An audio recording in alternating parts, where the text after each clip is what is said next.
छी किया कहनै छी नुनु तोरा बैलून किनी देबो सुंदर लड़की देखी शादी कर देबो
लाखों मेरे एक दुल्हनिया अच्छा अरे खोज देबो तोरा निमन कनिया अरे रोजे अपन हाथ से खिले तो खाना बड़े आगे हमरो तो सुन कहबै कि कोई कहै छै औका मौका अरे कोई कहै छै पागल सही में आगे रात भर चिन्ता से रहै छी जागल हां तो हमरा बताइल कर तो बियाह न करबी तो जागले न रहबै कि लाखों मेरे एक दुल्हनिया खोज देबो तोरा निमन कनिया रोजे अपना हाथ से खिले तो खाना बड़ी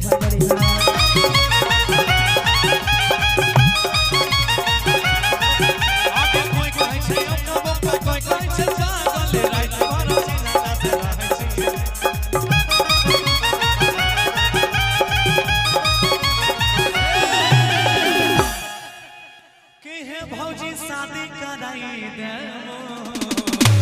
अच्छा भौजी के अर्जी लगा दो कहो के ना हे भौजी आहे शादी कराई दे की गोरवा धो के पीवा तो अरे यार आईगा कब कि हमर बात जे मन में तोहर गोरवा दबैबो हमर बात जे मन में तोहर गोरवा दबैबो आरो कि बिहा करी गाड़ी लेबो हारर बजबो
आरो कुछ दिन धीरज धरे आरे बेसी जल्दी नहीं करे कि तब तक घर में बैठ के बेटा कॉपी लेके ओ पढ़े बाप रे बाप पढ़ लिख लेबे ना तो बढ़िया घर में शादी हो तो बढ़िया लड़कियों मिल तो बढ़िया तिलको दहेज मिल। एगो बात बता बोले दोनों 24-25 साल के भए गेलिए।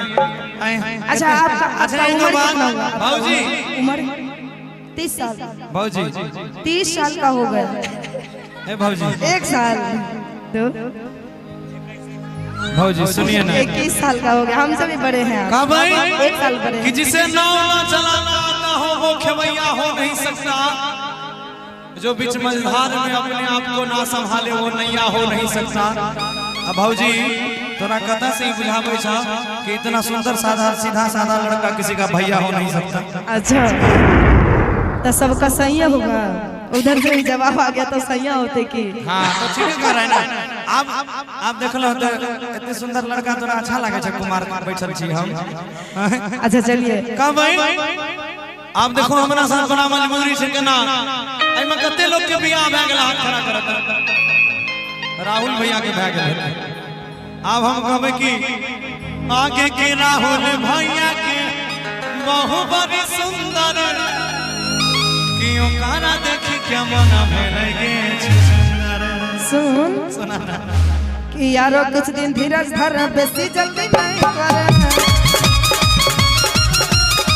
घर में बैठ के बेटा को लेके हो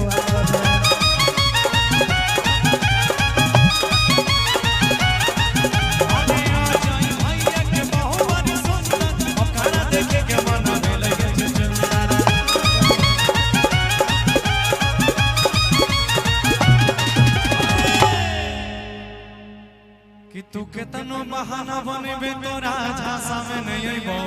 की रे आई शादी रचाई के एकरा घर लेके जेबो कि हम चले से बियाह करबे कोई बोलते ने। सब बोलते आंचल के मम्मी बोलते पापा बोलते। हाँ अब कि तू केतनो बहकबे तोरा झांसा में नहीं अइबो। एक बेर सब खाली इशारा कह दियो बाकी हम कह देबे कि बिहा करी गाड़ी लेबो हाथ